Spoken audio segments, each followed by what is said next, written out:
Good morning students, welcome you all. My self Nikita Purwal. And जैसा कि हमने प्रीवियस वीडियो जो हमने पढ़ रहे हैं, हम चैप्टर नंबर फर्स्ट पढ़ रहे हैं हम लोग, उसमें से हमने जो पार्ट नंबर 9 तक हमने अभी तक स्टडी कर लिया। अब जो हम पढ़ने वाले पार्ट नंबर 10 में हम क्या स्टार्ट करने वाले हैं, हम स्टार्ट करने वाले हैं रासायनिक अभिक्रिया या केमिकल रिएक्शन। ठीक है, ये सारी चीज़ें आपने 10th में पढ़ी होगी। हम इस बार इसको क्विक रिवाइज कर लेंगे इन चीज़ों का कि रासायनिक अभिक्रियाएँ क्या होती है और इनको बैलेंस करना, उनको क्या इंपॉर्टेंस होती है, इन सब के बारे में। तो स्टार्ट करें हम। रासायनिक अभिक्रिया क्या होती है? जब तत्व या यौगिक किसी अन्य तत्व या यौगिक से क्रिया करके कोई नया पदार्थ बनाता है तो इसे रासायनिक अभिक्रिया कहते हैं। यानी कि व्हेन एलिमेंट्स और compound react with some other elements or compounds in to form a new compound, it is called chemical reaction। यानी कि दो तत्व या यौगिक या दो कंपाउंड या एलिमेंट आपस में रिएक्शन करके कोई नया एलिमेंट बनाते हैं या कोई नया कंपाउंड बनाते हैं, नया कंपाउंड बनाते हैं या यौगिक बनाते हैं, तो उसे हम क्या कहते हैं? वो नया रासायनिक अभिक्रिया कहलाती है ना। तो रासायनिक अभिक्रिया क्या होती है, इन सब के बारे में हमने 10th में बहुत पढ़ा हुआ है। ठीक है, तो इसका एक एग्जाम्पल दिया हुआ है यहाँ पर हमको। जैसे जस्ता तनु सल्फ्यूरिक अम्ल से क्रिया करके हाइड्रोजन बनाता है तथा हाइड्रोक्लोरिक अम्ल सोडियम हाइड्रोक्साइड से क्रिया करके सोडियम क्लोराइड बनाता है। इन अभिक्रियाओं का प्रतीक व सूत्र निम्न प्रकार प्रदर्शित किया जाता है। यानी कि when zinc react with dilute sulphuric acid to form hydrogen and hydrochloric acid reacts with the sodium hydroxide to form a sodium chloride. This reaction may be presented by the symbol and formulas as follows। तो इस तरह से हम इनको लिख सकते हैं। हमने सबसे पहले क्या बोला कि जिंक क्या कर रहा है, सल्फ्यूरिक अम्ल से रिएक्शन कर रहा है, क्या बना रहा है, जिंक सल्फेट बना रहा है, H2O यानी हाइड्रोजन गैस रिलीज कर रहा है। ऐसे हमने बात की HCl के बारे में, यानी हाइड्रोक्लोरिक एसिड जो है वो क्या कर रहा है, सोडियम हाइड्रोक्साइड से क्रिया करके क्या बना रहा है, सोडियम क्लोराइड बना रहा है। ठीक है, तो ये रिएक्शन ये सारी क्या कहलाती है, केमिकल रिएक्शन में कहलाती है, जहाँ पर दो एलिमेंट या दो कंपाउंड यानी या दो तत्व या यौगिक आपस में क्रिया करके कोई नया पदार्थ बना रहा है। ठीक है, तो ये केमिकल रिएक्शन यानी रासायनिक अभिक्रिया कहलाती है। किसी पदार्थ को गर्म करने पर उसका अपघटन होना या जल में डालने पर उसका अपघटन होना भी रासायनिक अभिक्रिया कहलाती है। बहुत से पदार्थ होते हैं जो क्या होते हैं, हम पानी में डालते हैं तो वो अपघटित हो जाते हैं, यानी वो उनका छोटे छोटे कणों में टूट जाते हैं, तो वो अभिक्रिया भी कहीं ना कहीं रासायनिक अभिक्रिया होती है। सबसे अच्छा इसका एग्जाम्पल है, हमने पढ़ा हुआ है चूने के बारे में, है ना। यानी हम चूने को जब हम पानी में डालते हैं तो हम देखते हैं कि वो कहीं ना कहीं क्या होती है, उसकी जो बकेट या जिसमें भी हमने लिया होता है वो पूरा गर्म हो जाता है। वो क्या होता है, चूने में भी क्या होता है, पूरी तरह घुल जाता है। तो एक तरह से क्या हो रहा है, उसको जल अपघटित करने पर क्या हो रहा है, उसमें कोई ना कहीं केमिकल रिएक्शन हो रही है ना। जिसका यहाँ पे रिएक्शन दी रखी हुई कि कैल्शियम कार्बोनेट जो दे रखा है उसको क्या कर रहा है, गर्म करने पर क्या बन रहा है, कैल्शियम ऑक्साइड बन रहा है और CO2 गैस क्या हो रही है, बाहर जा रही है। इसी तरह से क्या हो रहा है, एक और एग्जांपल दिया हुआ है हमको। तो ये सारी चीज़ें बता रही है कि हम केमिकल रिएक्शन दो यौगिक या तत्व आपस में मिलकर तो कोई नया पदार्थ बना, तब तो हम कहेंगे कि वो केमिकल रिएक्शन हो रही है यानी रासायनिक अभिक्रिया हो रही है। पर इसी के अपोजिट अगर हम किसी पदार्थ को या किसी कंपाउंड को या यौगिक को गर्म कर रहे हैं यानी उष्मा दे रहे हैं या उसको जल अपघटित कर रहे हैं, तब भी उसमें कोई परिवर्तन होकर कोई नया पदार्थ बनेगा, तो वो क्या कहलाएगा, वो भी क्या कहलाएगी, रासायनिक अभिक्रिया कहलाएगी। ठीक है, अभिक्रिया में भाग लेने वाले पदार्थों को अभिकारक या क्रियाकारक तथा अभिक्रिया के फलस्वरूप बनने वाले पदार्थ को क्रियाफल या उत्पाद कहते हैं। यानी कि the substance taking part in the reaction called reactant and the substance form in the reaction is called product. यानी कि दो पदार्थ यानी दो जो कंपाउंड या दो एलिमेंट जो है, अगर वो रिएक्शन आपस में कर दें तो ये क्या कहलाएंगे, इंग्लिश में इसे क्या कहेंगे, हम कहेंगे रिएक्टेंट। क्या कहेंगे, रिएक्टेंट। हिंदी में इसे क्या कह सकते हैं हम, अभिकारक या क्या बोला हुआ है, अभिकारक या क्या बोल सकते हैं, इनको क्रियाकारक कह रहे सकते हैं, क्योंकि क्या कर रहे हैं, ये कहीं ना कहीं क्रिया कर रहे हैं, इसलिए इनको क्या कह सकते हैं, अभिकारक या क्रियाकारक कह सकते हैं। किसे, जो अभिक्रिया कर रहा है, यानी दो तत्व आपस में मिलकर अभिक्रिया कर रहे हैं। तो एक तरह से क्या है, जो जिंक सल्फेट और H2O के दिख रहा है आपको, ये क्या कहलाएगा, रिएक्टेंट या अभिकारक या क्रियाकारक कह सकते हैं। और जो हमको रिएक्शन के बाद जो मिल रहा है यानी कि जो पदार्थ फॉर्म कर रहे हैं दोनों आपस में मिलकर, वो क्या कहलाता है, प्रोडक्ट या फिर क्या कहते हैं उसे, क्रियाफल कहते हैं। प्रोडक्ट, क्रियाफल और हिंदी में एक चीज़ और बोलते हैं, उसे उत्पाद भी कह सकते हैं। ठीक है, तो जो राइट हैंड साइड पे होगा यानी कि लेफ्ट हैंड साइड और राइट हैंड साइड देख सकते हैं हम एक तरह से। जो लेफ्ट हैंड साइड है वो क्या है हमारी, ये है, और जो राइट हैंड साइड है वो क्या है, हमारा प्रोडक्ट है ना। तो जो लेफ्ट हैंड साइड पर होता है वो क्या कहलाता है, क्रियाकारक या क्रियाफल या क्रियाकारक या अभिकारक, और इंग्लिश में से रिएक्टेंट कहेंगे। और जो राइट हैंड साइड पर होगा वो उत्पाद होगा या क्रियाफल होगा या फिर प्रोडक्ट कहलाएगा। इतना क्लियर हुआ। अब हम आगे बात करते हैं रासायनिक अभिक्रिया को लिखने की विधि। हम देखते हैं कि रासायनिक अभिक्रिया हम लिख तो पाते हैं, पर हम इसको कैसे, इसकी पर्टिकुलर सही अच्छे से लिखने की इसकी सही मेथड होती है उसके बारे में बात करेंगे, है ना। तो रासायनिक समीकरण लिखने की विधि यानी method of writing the chemical reaction. सबसे पहले ही रखिए, अभिकारक को बाईं ओर तथा उत्पादों को दाईं ओर लिखकर उनके मध्य समता या तीर का चिन्ह दिखाया जाता है। यानी reactant taking in the part of chemical reaction are written in the on the left side and plus sign is written between them. यानी क्या कहा जाता है, सबसे पहले दो अभिकारक या उत्पाद जो आपस में रिएक्शन कर रहे हैं उनको क्या लिखते हैं, लेफ्ट हैंड साइड पर लिखते हैं, ये इस तरह से लिखा हुआ है। और उसके बाद उसमें क्या करते हैं, क्योंकि वो दोनों आपस में क्या कर दिए, रिएक्शन कर दिए, तो उनके बीच क्या कर सकते हैं, हम प्लस का साइन लगाते हैं, ठीक है। उसके बाद क्या दिया हुआ है यहाँ पर, अभिकारक या उत्पाद यदि किसी एक ही पदार्थ से बना हो तो उनके मध्य धन चिन्ह लगा देते हैं। यानी क्या करना है हमको, सबसे पहले क्या करना है, जो हमें यानी अभिकारक है यानी क्रियाकारक है जिसे रिएक्टेंट कहते हैं, उनको किस साइड पे लिखा जाता है, लेफ्ट हैंड साइड पे लिखा जाता है। हम इसको लेफ्ट हैंड साइड और राइट हैंड साइड में कर सकते हैं डिवाइड। लेफ्ट हैंड साइड कौन सी, जो हमारे लेफ्ट हैंड पे रहेगी, और राइट हैंड साइड कौन सी, जो हमारे राइट हैंड पे रहेगी। जो लेफ्ट हैंड रहेगा वो क्या रहेगा, हमारा रिएक्टेंट या रहेगा क्रियाकारक, ठीक है। और जबकि जो राइट हैंड साइड पर रहेगा वो क्या रहेगा, हमारा प्रोडक्ट या फिर उत्पाद रहेगा, ठीक है। तो इस तरह से हमको क्या पता चल जाएगा कि हमको क्या करना है, लेफ्ट हैंड साइड पे हमको सबसे पहले क्या रखना है, क्रियाकारक रखना है यानी अभिकारक जिसे रिएक्टेंट कहते हैं। तो और अगर ये जो कि अभिकारक है तो दो ही होंगे या दो से ज़्यादा हो सकते हैं, है ना। तो उनको कहाँ लिखा जाएगा, सबसे पहले लेफ्ट हैंड साइड पे लिखा जाएगा। और जो हमारा प्रोडक्ट बनेगा, जो उत्पाद बनेगा, वो किस तरह से लिखेंगे, हम राइट हैंड साइड पर लिखेंगे जैसे यहाँ पे लिखा हुआ है ना। जिंक एग्जाम्पल दिया हुआ हमको, जिंक सल्फ्यूरिक अम्ल से क्रिया कर रहा है, तो जिंक सल्फ्यूरिक अम्ल से क्रिया कर रहा है, तो ये दोनों कौन है, अभी अभिकारक है यानी रिएक्टेंट है। और ये रिएक्शन करके क्या बना रहे हैं, जिंक सल्फेट और हाइड्रोजन बना रहे हैं, यानी क्या बना रहे हैं, यहाँ पे उत्पाद बना रहे हैं, प्रोडक्ट फॉर्म कर रहे हैं, ठीक है। उसके बाद क्या किया जाता है, अभिकारक या उत्पाद को उनकी सूत्र के द्वारा तथा तत्व की परिस्थिति के अनुसार तत्वों तथा प्रतीकों से प्रदर्शित किया जाता है। इस प्रकार एक ढांचा समीकरण प्राप्त होता है। The reaction and the product of the reaction are written in the term of their molecular formula or symbol. This equation can be called skeleton equation. For example, यानी क्या है, हमने जो यहाँ पे इक्वेशन लिखी है, ये जो लिखी, ये तो हमने क्या करा, पूरा हिंदी में लिखा है उसको, पर हम रिएक्शन इस तरह से नहीं लिखते हैं। हम रिएक्शन किस तरह से लिखते हैं कि पर्टिकुलर हर चीज़ का क्या करते हैं, सिंबल प्रेजेंट करते हैं, है ना। जैसे हम यहाँ पे बात कर रहे हैं कि हमने क्या करा है, जो हमारा कॉपर है वो ऑक्सीजन के साथ रिएक्शन कर रहा है, तो हम इस तरह हिंदी में थोड़ी लिखेंगे कि कॉपर प्लस ऑक्सीजन, इस तरह लिखेंगे कि कॉपर का जो सिंबल होता है Cu और ऑक्सीजन का होता है O, तो वो मिलकर क्या बना रहा है, कॉपर ऑक्साइड बना रहा है। तो इस तरह से क्या करते हैं, हम इस तरह से लिखते हैं कि सिंबल लिखते हैं या फिर सूत्र लिखते हैं। अगर एक ही कोई है तो सिंबल लिखेंगे, अगर पूरा वो क्या है, अणु है, तो क्या लिखेंगे, उसमें हम उसका फॉर्मूला लिखेंगे, यानी मॉलिक्यूल होगा तो उसका पर्टिकुलर फॉर्मूला लिखेंगे। उस तरह से हम क्या करेंगे, जो रिएक्शन के बाद हमको प्रोडक्ट प्राप्त होगा वो हम लिखते हैं राइट हैंड साइड पे, ठीक है। तो इस तरह से क्या हो जाएंगे, जितने भी तत्व होते हैं जैसे हुआ, उन सबको क्या करा जाता है, उनके जो भी उनके सिंबल होते हैं उनसे ही रिप्रेजेंट किया जाता है, किसमें, केमिकल रिएक्शन में। देन बात करते हैं, क्योंकि पदार्थ नष्ट नहीं होता है इसलिए दोनों और विभिन्न तत्वों के परमाणु की संख्या बराबर कर दी जाती है। इस क्रिया को समीकरण का संतुलन करना कहलाता है।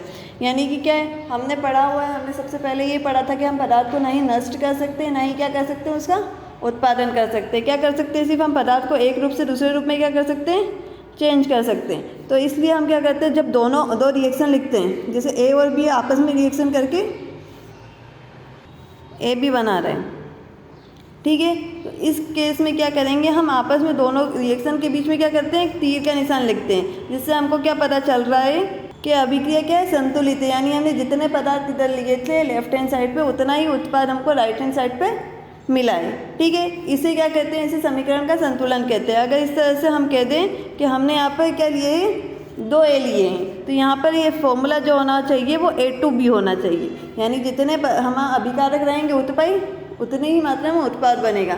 हम इसे कम या ज़्यादा नहीं कर सकते, क्योंकि हम पहले ही पढ़ चुके हैं कि हम पदार्थ को ना तो उत्पन्न कर सकते, ना ही क्या कर सकते, नष्ट कर सकते हैं।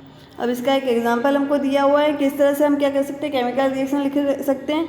जब कैल्शियम कार्बोनेट या हाइड्रोक्लोरिक अम्ल की क्रिया होती है तो कैल्शियम क्लोराइड जल व कार्बन डाइऑक्साइड बनते हैं। क्रियाकारक व उत्पाद लिखकर दोनों के परमाणु की संख्या समान कर लेते हैं, यानी कि when hydrochloric acid reacts with the calcium carbonate then calcium carbonate and carbon dioxide are form.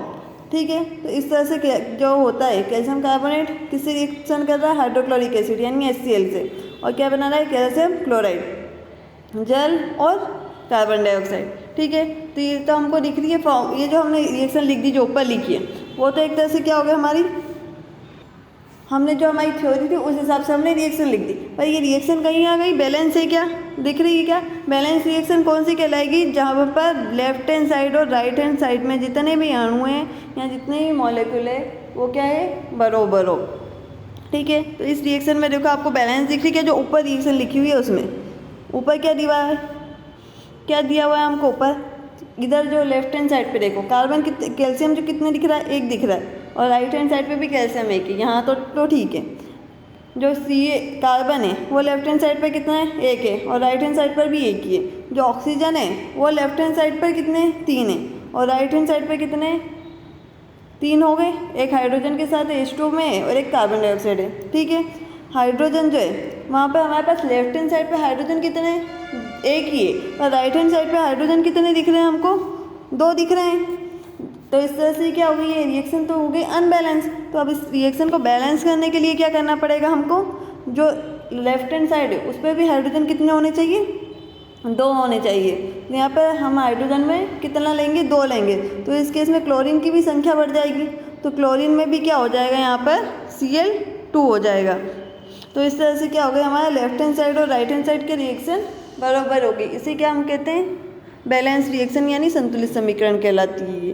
ठीक है, इसी तरह से हमको एक मैग्नीशियम की भी एग्जाम्पल यहाँ पे दिया हुआ है। अब हम बात करते हैं कि रासायनिक अभिक्रिया को जो रहती है हमारी, हमको किस तरह से पता चलेगा कि हम किस हेल्प से इसको क्या कर सकते हैं, बैलेंस कर सकते हैं यानी संतुलित कर सकते हैं। रासायनिक क्रिया में कोई पदार्थ नष्ट नहीं होता है, इसलिए प्रत्येक तत्व किसी परमाणु या अभिकारक और उत्पाद में समान होती है। अतः समीकरण को अंतिम रूप देने के लिए पहले तीर के दोनों ओर तत्वों की परमाणु संख्या बराबर कर लेते हैं, और समीकरण में तीर के चिन्ह के दोनों ओर तत्वों के परमाणु की संख्या बराबर करने की क्रिया को समीकरण का संतुलित करना कहलाता है। यानी कि according to Dalton's theory, atom are neither be created nor be destroyed during the chemical change. Therefore, the number of the reactants and product in the chemical reaction must be equal. Hence, the reaction should be balanced on the both sides of the arrow. Two methods are used in the balancing of the chemical reaction. यानी कि जैसा कि हमने पढ़ा हुआ है कि हम किसी भी अभिक्रिया में क्या कर सकते हैं, नए पदार्थ का उत्पादन कर सकते हैं, नए पदार्थ को नष्ट कर सकते हैं। इसीलिए क्या होना चाहिए कि लेफ्ट हैंड साइड और राइट हैंड साइड पे जो होंगे हमारे यानी हमारे अभिकारक और उत्पाद यानी रिएक्टेंट और प्रोडक्ट की जो नंबर्स होंगे यानी उनके अभिकारकों की जो संख्या होगी वो क्या होनी चाहिए, बराबर होनी चाहिए। जगह हम यहाँ पर 2A लेंगे तो यहाँ पर 2A होने चाहिए, अगर हमने 2B लिए हैं तो यहाँ पर भी 2B होने चाहिए। यानी हमारा लेफ्ट हैंड साइड हमेशा राइट हैंड साइड की क्या होना चाहिए, बराबर होना चाहिए।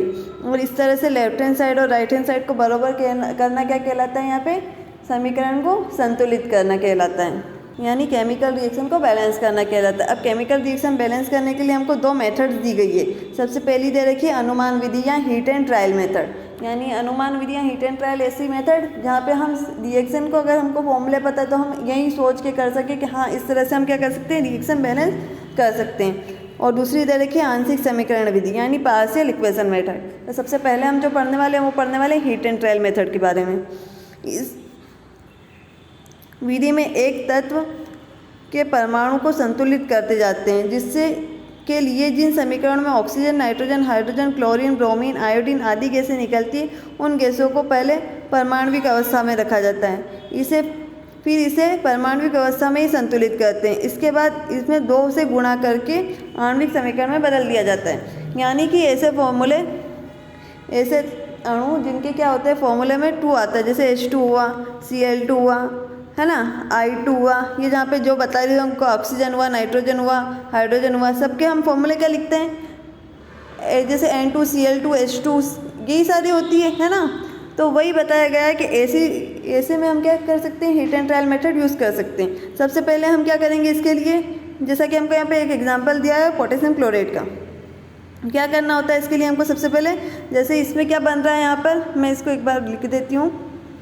क्या बताया यहाँ पे कि KCl3A, और वो उसको क्या बना रहा है प्रोडक्ट में, KCl और O बना रहा है। ये रिएक्शन आदि लिखी हुई है। यानी हमको क्या बताया हुआ है यहाँ पे, हमको बोला है कि हमारा जो पोटेशियम क्लोराइड है उसको हम गर्म कर रहे हैं, तो ये क्या बना रहा है, पोटेशियम क्लोराइड और ऑक्सीजन बना रहा है। तो हमको नहीं पता है कि हमको रिएक्शन कैसे बैलेंस करनी है। हमको जितना बोला था कि पोटेशियम क्लोराइड हमको दिया था वो रिएक्शन कर रहा है, यानी कि उसको गर्म कर रहे हैं, तो पोटेशियम क्लोराइड और ऑक्सीजन बना रहे हैं। अब पोटेशियम क्लोराइड, तो ये तो हमको पता है कि क्लोराइड होता है तो Cl होता है, पोटेशियम है तो K तो होगा ही, और ऑक्सीजन बना रहा है तो ऑक्सीजन के लिए हमने सिर्फ O लिख दिया।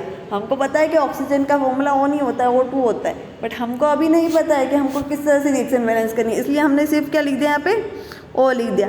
ये ऑक्सीजन का कौन सा फॉर्म है, एटॉमिक ऑक्सीजन कहलाएगी या मॉलिक्यूलर ऑक्सीजन कहलाएगी है, यानी आणविक है कि परमाणविक है, ये कौन सी है, परमाणविक है, क्योंकि ये किसके फॉर्म में, परमाणु के फॉर्म में, क्योंकि एक ही है ना। ठीक है, तो इतना हो गया। अब हमको क्या करनी है, रिएक्शन को बैलेंस करनी है। तो स्टार्ट कैसे करेंगे हम, सबसे पहले लेफ्ट हैंड साइड और राइट हैंड साइड बराबर करने के लिए, इधर ऑक्सीजन कितनी दे रखी है हमको, 3, इधर कितनी मिली हमको, सिर्फ एक ही लिखी हमने। तो सबसे पहले तो यहाँ पे ऑक्सीजन कर देंगे हम 3, ठीक है, इतना हो गया। अब हम देखें कि ऑक्सीजन जो है हमारा, उसका फॉर्मूला क्या होता है, 2 होता है, तो यहाँ पे 2 होना चाहिए। तो अब हम क्या करेंगे, सीधे क्या करेंगे, इसमें 2 का मल्टीप्लाई कर देंगे, तो यहाँ पे क्या करेंगे, 2 KCl और 2 O2 हो जाएगा। ठीक है, पूरी रिएक्शन में हमको 2 से मल्टीप्लाई कर देना है। यानी हमने क्या करा है, यहाँ भी 2 से मल्टीप्लाई कर दिया, यहाँ भी 2 से कर दिया, और यहाँ भी 2 से मल्टीप्लाई कर दिया। तो इस तरह से हमने क्या करा, हीट एंड ट्रायल मेथड से हमने क्या करा, रिएक्शन को बैलेंस कर लिया। इसका एक और एग्जांपल देखते हैं हम। जैसे हम बात कर लेते हैं एक और कि MgO है हमारे पास, और उसको गर्म करने पर हमारे पास क्या बन रहा है, Mg। इसको थ्योरी बताती हूँ मैं सबसे पहले, अगर मैं इक्वेशन लिख दूँगी तो आपको समझ में आ जाएगा डायरेक्टली। हमको दिया हुआ है कि हमारे पास क्या है, मैग्नीशियम क्या है, यानी क्या बात कर रहे हैं हम कि हमने क्या करा, मैग्नीशियम ऑक्साइड को गर्म करा है और हमको मैग्नीशियम और ऑक्सीजन मिल रहा है। ठीक है, तो अब मैग्नीशियम ऑक्सीजन मिल रहा है, इतना बताया। तो हमको पता है कि मैग्नीशियम ऑक्साइड का फॉर्मूला तो MgO होता है। ठीक है, क्या बना रहा है ये रिएक्शन करके, Mg और O बना रहा है। ये हमने क्या लिखा है, सिर्फ जो हमको वर्ड दिए उसके अकॉर्डिंग लिखा है कि मैग्नीशियम ऑक्साइड दिया है हमको, वो क्या बना रहा है, मैग्नीशियम बना रहा है, ऑक्सीजन बना रहा है, जो कि हमने क्या बनाया है, हमने अपनी थ्योरी के अकॉर्डिंग लिख दिया है। अब हमको क्या करना है, सबसे पहले इनको क्या करना है, बैलेंस कर देना है। तो ऑब्वियसली बैलेंस है, इधर भी कितने Mg एक है और ऑक्सीजन एक है, इधर भी Mg एक है और ऑक्सीजन एक है। ठीक है, इसके बाद क्या करना है, हमको पूरी रिएक्शन में क्या करना है, 2 से मल्टीप्लाई कर देना है। यहाँ पे 2 Mg हो गए तो यहाँ पे भी 2 Mg हो जाएंगे, और यहाँ पे क्या हो जाएगा, ऑक्सीजन 2 हो जाएगी, क्योंकि हमको पता है कि ऑक्सीजन का जो फॉर्मूला होता है वो O2 होता है, और वो O2 के फॉर्म में क्या रहेगी, स्टेबल रहेगी। ठीक है, तो इस तरह से हमने क्या करा, हीट एंड ट्रायल मेथड से हम क्या कर सकते हैं, रिएक्शन को बैलेंस कर सकते हैं। उसके बाद जो एक और होती है मेथड, वो मेथड दे रखी है हमको आंशिक समीकरण विधि, है ना, या फिर पार्शियल इक्वेशन मेथड। इस मेथड में हमको क्या करना चाहिए, उपयुक्त विधि द्वारा अधिक जटिल समीकरण को संतुलित करना कठिन होता है। ऐसे समीकरण को आंशिक समीकरण विधि द्वारा संतुलित करते हैं। इस विधि के अनुसार जटिल समीकरण को 2 या 2 से अधिक पदों में पूर्ण हुआ मानते हैं तथा प्रत्येक पद की एक समीकरण लिखकर संतुलित करते हैं। यदि आवश्यक हो तो इन समीकरण को किसी पूर्णांक से गुणा करते हैं, जिससे माध्यमिक क्रियाफल जो उत्पाद में प्राप्त नहीं होता है कट जाए और विलुप्त हो जाए। अंत में फिर इस आंशिक किंतु जटिल समीकरण में हुई समीकरणों को इस प्रकार जोड़ते हैं कि माध्यमिक उत्पाद जो वास्तव में इस अभिक्रिया से प्राप्त नहीं हो जाए, कट जाए। इस रिएक्शन में क्या करना होता है हमको, in a general equation complicated equation are difficult to balance by heat and trial method. Such equation are balanced by the partial equation method. It is presumed that complicated equation can be written into two or more than two steps. By this method, for every step, separated equation are written in this equation are balanced. If required, partial equation is multiplied by the whole number and the partial equation are then added in such a manner that intermediate product which are not usually formed cancel out. क्या करना होता है इस reaction में, सबसे पहले जो हमने हीट और ट्रायल मेथड देखी वो तो हम उन रिएक्शन में यूज़ कर सकते हैं जहाँ पर रिएक्शन में क्या हो, ज़्यादा उत्पाद या ज़्यादा क्रियाफल नहीं हो, यानी रिएक्शन कॉम्प्लिकेटेड नहीं हो। ठीक है, यानी कि ऐसी रिएक्शन होगी जिसमें बहुत सारे प्रोडक्ट होंगे, बहुत सारे रिएक्टेंट होंगे, तो हमको उसमें क्या करना पड़ेगा, बैलेंस करने में प्रॉब्लम आएगी। तो उसके लिए हम कौन सी मेथड यूज़ करेंगे, पार्शियल इक्वेशन मेथड या आंशिक समीकरण विधि। इस विधि में हमको क्या करना होता है, सबसे पहले क्या करना होता है हमको, सबसे पहले हम ये मान के चलते हैं कि हमको क्या है, बहुत सारे रिएक्टेंट दे रखे हैं, यानी दो या तीन रिएक्टेंट दे रखे हैं। तो सबसे पहले हम ये मानते हैं कि ये क्या कर रहे हैं, 1 बाय 1 स्टेप में रिएक्शन कर रहे हैं। जैसा कि हमको यहाँ पे एग्जाम्पल दिया हुआ है कि क्लोरीन कास्टिक सोडे के बीच होने वाली अभिक्रियाओं को समीकरण को लिखना। तो सबसे पहले इस रिएक्शन में क्या किया जाता है हमको, जैसे यहाँ पे क्या दिया हुआ है, यहाँ पे बोला है क्लोरीन कास्टिक सोडे में होने वाली अभिक्रिया को लिखना है। अब क्लोरीन और कास्टिक सोडा जब आपस में रिएक्शन करता है तो इनके बीच में बहुत सारी रिएक्शन होती है उनसे पहले, क्योंकि क्लोरीन जो है सबसे पहले कास्टिक सोडा है तो उसके क्या करेगा, जली विलियन के साथ रिएक्शन करेगा। इसलिए क्या होता है, इनको हर क्या करा जाए, पर्टिकुलर 1 बाय 1 स्टेप में लिखा जाता है। और इंटरमीडिएट यानी माध्यमिक यौगिक जो बनते हैं, यानी दो क्रियाफल बन गए और वो आपस में मिलकर माध्यमिक यौगिक बना दिए, पर वो क्या है, एक प्रोडक्ट नहीं है, तो उनकी भी रिएक्शन किस तरह से कराई जाती है उसके बारे में बताएंगे। तो सबसे पहले क्या करना होता है हमको, इसमें ये कहते हैं हम एक एक करके रिएक्शन लिखते हैं। तो सबसे पहले क्या बोला है हमको, कास्टिक सोडा क्लोरीन रिएक्शन कर रहा है। तो सबसे पहले हम क्या करेंगे, क्या किया जाता है इसमें, जब क्लोरीन को ठंडे कास्टिक सोडे के साथ विलयन में प्रभावित किया जाता है तो सोडियम क्लोराइड तथा सोडियम हाइपोक्लोराइड बनता है। यानी क्लोरीन कास्टिक सोडे से रिएक्शन करेगा, उससे पहले हम क्या कराया जाता है, उसको क्लोरीन की रिएक्शन किस में कराई जाती है, उसमें ठंडे जल पर प्रभावित किया जाता है। यानी क्लोरीन जाके किससे रिएक्शन कर रहा है, एक तरह से H2O के साथ, यानी जल के साथ रिएक्शन कर रहा है, क्योंकि उसको क्या किया जाता है, क्लोरीन को सबसे पहले ठंडे जल पर प्रभावित किया जाता है।